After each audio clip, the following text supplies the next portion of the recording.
திரு தினகரன் அவர்களை அவர் குடும்பத்தை சார்ந்த அனைவரையும் விலக்கி வச்சுருந்தாங்க. ஆனால் அந்த அம்மா இறந்ததுக்கப்புறம் அந்த குடும்பத்தை சுற்றி அந்த அம்மாவை சுற்றி அந்த குடும்பத்து ஆளுங்க தான் இருந்தாங்க. இது எப்படி நியாயம்? அப்புறம் அந்த அம்மா வந்து அவ்வளோ அவசரப்பட்டு ஜெயலலிதா அம்மா மாதிரி ட்ரெஸ் பண்ணிட்டு, ஜெயலலிதா அம்மா மாதிரி கொண்டை போட்டுக்கிட்டு, ஜெயலலிதா அம்மா மாதிரி அந்த காரில் போய் உட்காந்துக்கிட்டு, அதெல்லாம் பார்க்கறதுக்கு ஜனங்களுக்கு ரொம்ப ஒரு கோபமாக இருந்தது. அவரும் தாங்க முடியாமல் அதை போய் அம்மா சமாதியில் போய் உட்காந்தாரு. அதனால் எனக்கும் இதுக்கு தப்புன்னு தெரிஞ்சதுனால தான் நான் வந்து ஓப்பனாக நான் வந்து அப்போஸ் பண்ணேன். சிஎம் ஆனோன்னு நான் நினச்சாங்க. சரி, அது கூட அவங்களால முடியல, ஏதோ அவங்களோட ஜெயிலுக்கு போயிட்டாங்க. அப்படி இருக்கும்போது இவர் தினகரன் அவர்களை கொண்டு வந்து இவர் தான் துணை பொதுச் செயலாளர். அவர் கட்சியிலே இல்லாதவர், அது எப்படி துணை பொதுச் செயலராக முடியும்? அதுதான் ஒட்டுமொத்த மக்களோட வெறுப்பை சம்பாதிச்சிட்டாங்கன்னு தான் நான் சொல்லுவேன். நீங்கள் தயவுசெய்து தீபாவை பார்த்து இந்த கேள்வியை கேளுங்க. ஏன்னா அவங்க ஆரம்பம் முதல்ல ரொம்ப சொதப்பிட்டு இருந்தாங்க. எம்ஜிஆரோட தீவிர விசுவாசி லதா, எம்ஜிஆரோட தீவிர ரசிகை லதா. இப்போ இருக்கிற ஏடிஎம்கேயோட அரசியல் சூழ்நிலை எப்படி இருக்குது இந்த தமிழகத்தை பொறுத்த வரைக்கும்? ஏன்னா எம்ஜிஆர் அவர்கள் வழிநடத்தின கட்சியை ஜெயலலிதா அவர்கள் தொடர்ந்து வழிநடத்திட்டு வந்தாங்க. இப்போ ஜெயலலிதாவின் மறைவுக்கு பின்பு அதிமுகவை பொறுத்த வரைக்கும் பெரிய குழப்பங்கள் நடந்துட்டுருக்கு.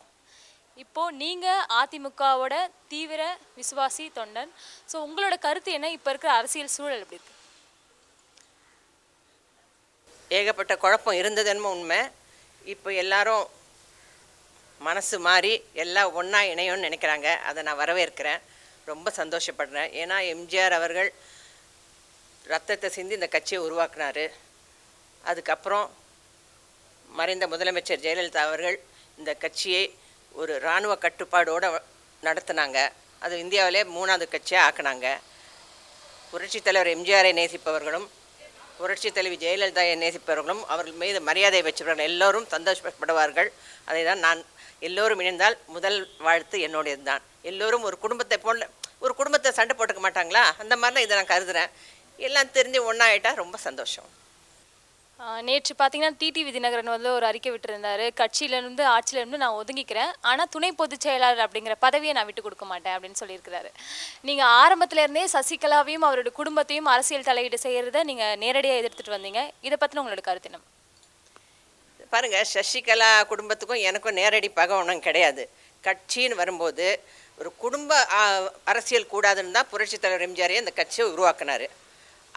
அதை அடிப்படையாக வச்சு தான் நான் சொன்னேன். அது மட்டும் இல்லாமல் ஜெயலலிதாவும் அந்தம்மாவும் அவங்க குடும்பத்தை சேர்ந்து யாரும் அரசியலுக்கு வரவோ இல்லைன்னா ஆதிக்கம் செலுத்தவோ விடலை.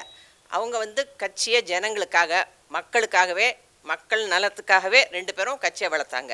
அப்படிப்பட்ட சூழ்நிலையில் ஒரு குடும்பம் வந்து கட்சியில் தலையிட்டது. அதனால தான் நான் சசிகலா அவர்கள் குடும்பத்தை எதிர்த்தேன். ஏன்னா அவங்க வந்து ஜனங்க யாரும் ஏற்றுக்கல.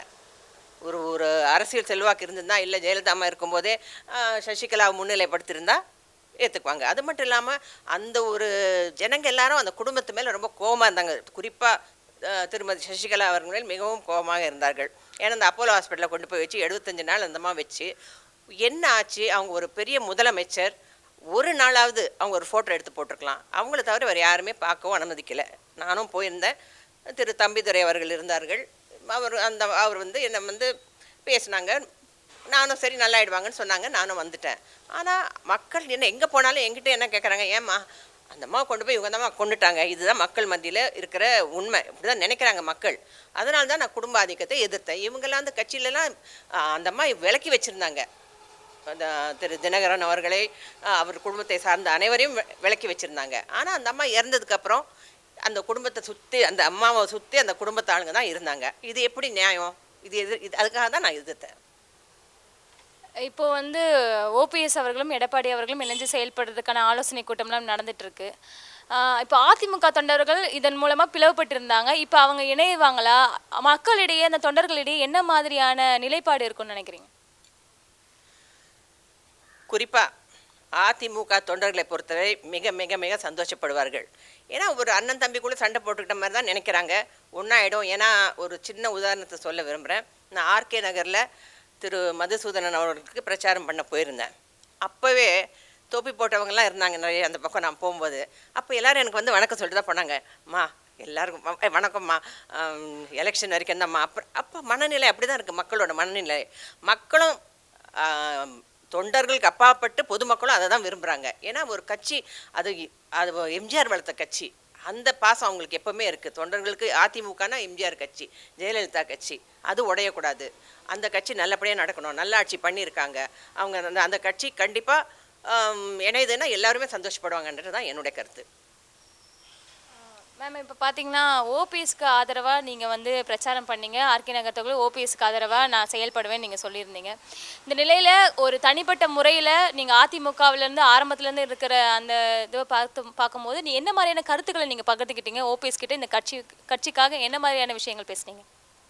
நிறைய விஷயங்கள் பேசியிருக்கோம், அதெல்லாம் நம்ம சொல்ல முடியாது. பட் கட்சி அவர் சொன்னது ஒரு குடும்ப ஆட்சி கூடாது, இதுதான் புரட்சித் தலைவர் எம்ஜிஆர் உடைய கொள்கை, புரட்சி தலைவி அம்மாவோட கொள்கை. குடும்ப ஆட்சி கூடாது. அப்படி தான் அவர் போய் வந்து சமாதியில் உட்காந்துருக்காரு. ஏன்னா அந்த அம்மா பொதுச் செயலாளர் ஆனாங்க, அதை கூட பொறுத்துக்கிட்டாரு, சரி விட்டு கொடுத்தாரு. அப்புறம் அந்த அம்மா வந்து அவ்வளோ அவசரப்பட்டு ஜெயலலிதா அம்மா மாதிரி ட்ரெஸ் பண்ணிட்டு, ஜெயலலிதா அம்மா மாதிரி கொண்டை போட்டுக்கிட்டு, ஜெயலலிதா அம்மா மாதிரி அந்த காரில் போய் உட்காந்துக்கிட்டு, அதெல்லாம் பார்க்கறதுக்கு ஜனங்களுக்கு ரொம்ப ஒரு கோபமாக இருந்தது.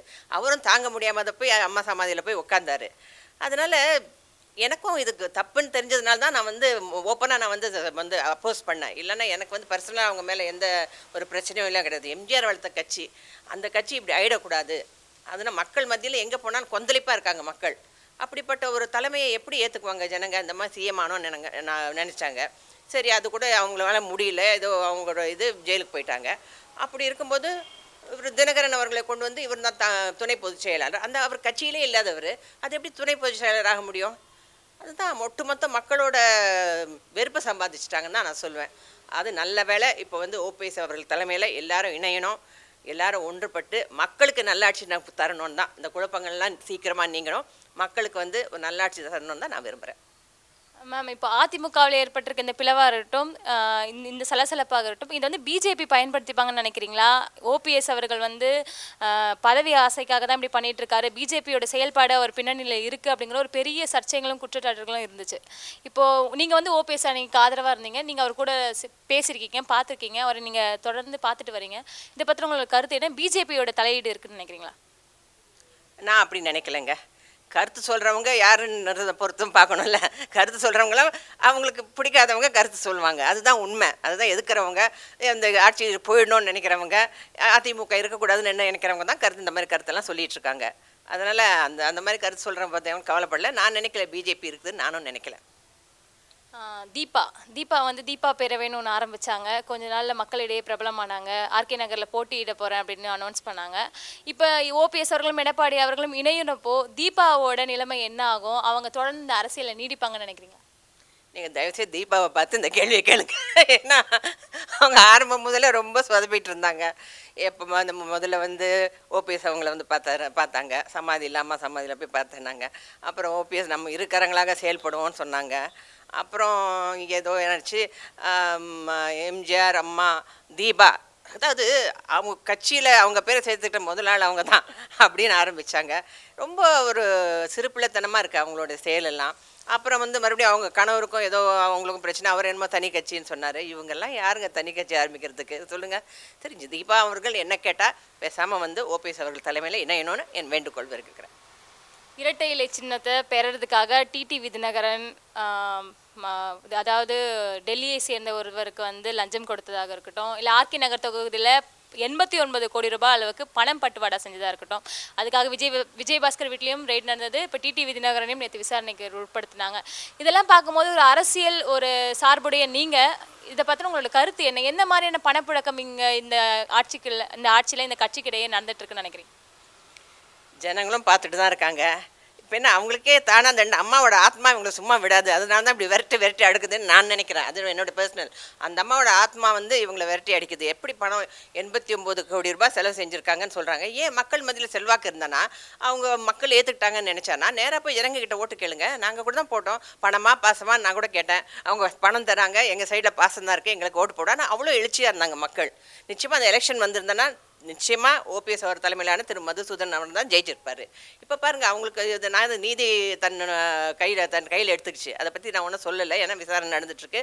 ஆனால் அது வந்து பணத்தை நம்பி மட்டும் ஜனங்க ஓட்டு போடுவாங்கன்னு நினச்சா அது பெரிய தவறு. Last question ma'am. நீங்கள் வந்து 2 மாதத்துக்கு முன்னாடி சொல்லியிருந்தீங்க இந்த மாதிரி 2 அணியினரும் ஒன்றா இணைஞ்சு செயல்படணும், அதுதான் நான் விருப்பப்படுறேன். இதே நிலை தொடர்ந்தால் நான் அதிரடியான முடிவுகளை எடுப்பேன் அப்படிங்கிற மாதிரி உங்கள் ஸ்டேட்மெண்ட்டில் இருந்தது. நாங்கள் கூட அடுத்த பொதுச் செயலாளராக நீங்கள் தான் நிற்க போகிறீங்களோ, நீங்கள் தான் செயல்பட போகிறீங்களோ அப்படின்னு ஒரு எண்ணம் இருந்துச்சு. அதுக்கான அந்த மீனிங் என்ன மேம்? அது புரியல. கொஞ்சம் உங்கள் கேள்வியை கொஞ்சம் திருத்திக்கங்க. நான் சொன்னது எப்போனா, நான் இன்னும் ஓபிஎஸ் அவர்கள் சந்தித்து அவருக்காக ஆதரவு தெரிவிக்கலை. அந்த ஒரு நிலைமையில தான் நான் சொன்னேன். எனக்கு பொதுச் செயலாளர் ஆனவனும் சிஎம் ஆனவனும் அந்த மாதிரி ஆசை கிடந்தால் எம்ஜிஆர் என்ன வேணால் கொடுத்துருப்பாரு. எனக்கு எம்ஜிஆர் கட்சிக்காக நான் பாடுபடணும், அவர் பேர் காப்பாற்றணும். அதே மாதிரி ஜெயலலிதா அவ்வளோ கட்டுக்கோப்பாக அந்த கட்சியை வளர்த்தாங்க. அதுக்கு தானே தேவை. அது நான் சொன்னது முதல் அறிக்கை 2-3 அறிக்கை கொடுத்தேன். அந்த அறிக்கையில் சொன்னேன். அப்புறம் தான் திரு ஓபிஎஸ் அவர்கள் சார்ந்த தலைவர்கள்லாம் என்ன வந்து பேசினாங்க. நீங்கள் வரணும், கட்சிக்கு வரணும், நீங்கள் எங்கள் சார்பாக நீங்கள் ஜனங்கக்கிட்ட பேசணும் அப்படின்னு சொன்னாங்க. அதுக்காக தான் வந்திருக்கேன். கட்சி ஒன்றுபடணும், அவங்க ஆட்சி தொடரணும். நானும் ஓபிஎஸ் அணியை சேர்ந்தவ தான். ஆனால் வந்துட்டா எல்லாரும் சகோதரங்க மாதிரி தான் ஏற்றுக்குவோம். எல்லாரும் வேண்டியவங்க தான். எல்லாரும் ஏன்னா எம்ஜிஆரோட விசுவாசிங்க எல்லாரும் வேண்டியவங்க தான். எல்லாரும் சகோதரங்களாக இணைஞ்சு செயல்படுவோம். உலகெங்கும் வாழும் தமிழ் உறவுகளுக்கு ரெட்பிக்ஸ் சார்பாக நன்றிகளும் வணக்கங்களும். தொடர்ந்து 3 ஆண்டுகளை தாண்டி ரெட்பிக்ஸ் பயணிக்கிறது என்றால் அதற்கு முழுக்க உங்களின் ஆதரவு மட்டுமே காரணம். நீங்கள் எங்களுக்கு காட்டி வரும் ஆதரவுக்கு கோடான கோடி நன்றிகள். இன்றைய சூழலில் கார்ப்பரேட் நிறுவனங்களும் பெரும் முதலாளிகளும் அரசியல் கட்சிகளுமே மீடியா துறையில் கோலோச்சு வருகின்றனர். இவர்களுக்கு மத்தியில் மிக எளிமையான பின்புலத்திலிருந்து தொடங்கி உண்மையையும் நேர்மையையும் உழைப்பையும் மட்டுமே மூலதனமாக கொண்டு செயல்பட்டு வருகிறது ரெட்பிக்ஸ். இந்நிலையில் ரெட்பிக்ஸை மக்களுக்கான ஒரு மாபெரும் ஊடகமாக மாற்றுவதே எங்களது ஆசையும் கனவுமாக உள்ளது. இதற்கு பெருமளவில் நிதியுதவியும் தேவைப்படுகிறது. உங்களின் ஆதரவோடு வளர்ந்த இந்நிறுவனத்தை அடுத்த கட்டத்திற்கு எடுத்துச் செல்ல உங்களையே நாடியுள்ளோம். எந்த ஒரு அரசியல் சாயமும் இன்றி, எந்த ஒரு கார்ப்பரேட்டின் தலையீடும் இன்றி மக்களுக்கான செய்திகளை உண்மையாகவும் நேர்மையுடனும் வழங்க வேண்டும் என்பதே எங்களது ஆசையும் கனவும். எனவே எங்களுக்கு தாராளமாக நிதி உதவி செய்து எங்களுக்கு உதவுங்கள். எங்களுக்கு நிதி உதவி செய்ய நீங்கள் முன்வந்தால் உங்கள் காசோலைகளை Redpix media private limited, number 21, first main road, CID colony, Mylapore, Chennai 4 என்ற முகவரிக்கும், அல்லது நீங்கள் எங்கள் வங்கியில் நேரடியாக பணம் செலுத்த விரும்பினால் Dena bank, Alwarpet branch, account number 086311023903 என்ற அக்கவுண்ட் நம்பருக்கு அனுப்புங்கள். மேலும் வங்கியின் விவரங்கள் ஐஎஃப்எஸ்சி கோட் BKDNO620863. நீங்கள் கொடுக்கும் ஒவ்வொரு ரூபாயும் ஒரு நேர்மையான உண்மையான செய்தி சேனல் ஒன்றை உருவாக்க நிச்சயம் உதவும். நன்றி.